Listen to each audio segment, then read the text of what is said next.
হচ্ছে একটা বিবাহিত ছেলে, তার ঘরে বউ আছে, বাচ্চা আছে, বউ বাড়িতে গেছে, সেই সুযোগে সে আমার সাথে রিলেশন করে, সবকিছু গোপন রেখে রিলেশন করে। আমি একটা অবিবাহিত মেয়ে, আমারে জায়গায় জায়গায় সে নিয়ে যায়, আমারে ঘুমের ওষুধ খাওয়ায় সে হোটেলে নিয়ে যায় আমার নোংরা নোংরা ছবি তুলে রাইখা সে আমার ব্ল্যাকমেল করে, জায়গায় জায়গায় নিয়ে যায়। সে তার কাজ যেটা দরকার, সে তার প্রয়োজন, সে সেটা পূরণ করে। এই যে একটা মেয়ে বৃষ্টিতে ভিজতেছে, এই যে মেয়েটারে জিজ্ঞাসা কি লিগে বৃষ্টিতে ভিজতেছে, আপা আপনি বৃষ্টিতে ভিজতেছেন কেন, কি হইছে? বৃষ্টিতে ভিজতেছি কারণ আমার তো বৃষ্টি আর কোনো রোদ নাই, কারণ আমার সাথে যে ঘটনাটা ঘটছে এই জন্য আমি এই জায়গায় এসে দাঁড়ায় রয়েছি, বা আপনাদের কাছে প্রচার করার জন্য। আপনারা সাংবাদিক আছেন, যাতে আমার এই বিষয়টা প্রচার হয়। আর আমার সাথে যে ঘটনাটা ঘটছে এটা হয়তো আপনাদের মা বোন সবারই একটা আছে, কারণ আপনারা একটা মানুষ হিসেবে যদি এই কথাটা শুনেন যে আমার সাথে যে ঘটনাটা ঘটছে, আপনার খুব খারাপ লাগতে পারে যে এত বড় একটা ঘটনা এই মেয়েটার সাথে ঘটে গেছে। কি এমন ঘটনা ঘটতে আপনার জীবনে ঘটে গেছে আপনার?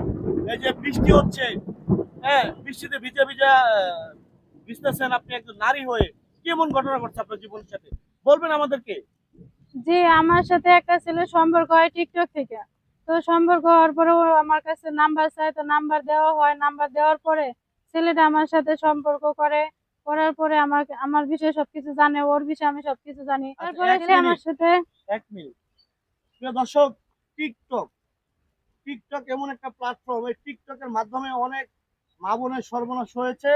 আমরা কিন্তু সোশ্যাল মিডিয়ায় ঢুকলেই দেখতে পাই টিকটকের মাধ্যমে অনেক মা বোনদের সর্বনাশ হচ্ছে। তেমনি আজ আমাদের ক্যামেরা স্ক্রিনে একটি বোন আছে, বৃষ্টিতে ভিজতেছে, তারও নাকি টিকটকের মাধ্যমে সর্বনাশটা হয়েছে। তো আপা আপনি বললেন যে আপনাকে ঘুমের ওষুধ খাওয়ানো হয়েছে, জি কিভাবে বুঝলেন আপনার ঘুমের ওষুধ খাওয়ানো হয়েছে, আপনি কিভাবে বুঝলেন? বুঝতে পারছি, মানে আমার খাবারটা খাওয়ার পরে আমার শরীর ক্লান্ত হয়ে গেছে, প্রচুর ঘুম পাইতেছে। আর আমি যখন এই এই বিষয়টা মানে খারাপ লাগতেছে, আমি বুঝতে পারি না যে সে আমাকে খাওয়াইছে না কি আসে বিষয়। তখন সে আমার হোটেলে নিয়ে যাওয়ার পরে তারপর আমার সাথে কি ঘটে আমি বলতে পারি না, কিন্তু কিসের আমি সাথে খাওয়াইছে আপনাকে ঘুমের ওষুধ? বিরিয়ানির সাথে। বিরিয়ানির সাথে? বিরিয়ানিটা আপনাকে কোথায় খাওয়াইছে? বিরিয়ানিটা খাওয়াইছে চৌরাস্তা, চৌরাস্তা? গাজীপুর চৌরাস্তা। সে কি বিবাহিত ছিল? হ্যাঁ, সে বিবাহিত ছিল, আমি জানতাম না। আপনার সাথে প্রথম মানে তার পরিচয়টা কি সূত্র ধরে, টিকটকের মাধ্যমে টিকটক, কিভাবে? হ্যাঁ, টিকটকের মাধ্যমে সে আমার ইনবক্সে এসে মেসেজ করে। তো মেসেজ করার পরে বেশ কিছুদিন ধরে মেসেজ করার পরে আমি করি, মানে তার সাথে কথা বলি। বলার পরে যে আমার ফোন নাম্বার চায়, তো ফোন নাম্বার চাওয়ার পরে আমি তার ফোন নাম্বার দেই।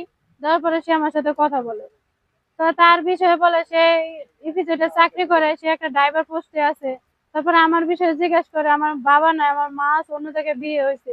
এগুলা সব বিষয়ে জিজ্ঞেস করে সে আমার সাথে সম্পর্কটা করে। কিন্তু মূলত সে আমার সাথে প্রতারণা করছে। আর সে আমার বিভিন্ন ভাবে ব্ল্যাকমেল করে তার কাছে নিয়ে গেছে। আমি তার অফিসে যাই বিচার চাওয়ার জন্য, কেউ এই বিষয়টা দেখেন। আমি মামলা করি, মামলার দিক দিয়েও আমি কারো হেল্প পাই না। আমি গরিব, টাকা পয়সা নেই, আমার পাশে কেউ নেই, এই জন্য আমি খারাপ মেয়ে, আমি ভালো মেয়ে না, এই সেই অনেক কিছু আমার নামে আসছে আচ্ছা বোন, সমাজে। আপনার আপনার সাথে আমরা কথা বলবো, তার আগে আমরা যদি দেখাই, প্রিয় দর্শক, ইত্যাদি ঘুরেন প্রিয় দর্শক, তো দেখেন একজন বোন কিভাবে বৃষ্টিতে ভিজে তার মানে ন্যায্য বিচার চাচ্ছে। আমরা বাকিটা বৃষ্টির পরে আপনাদেরকে শোনানোর চেষ্টা করবো।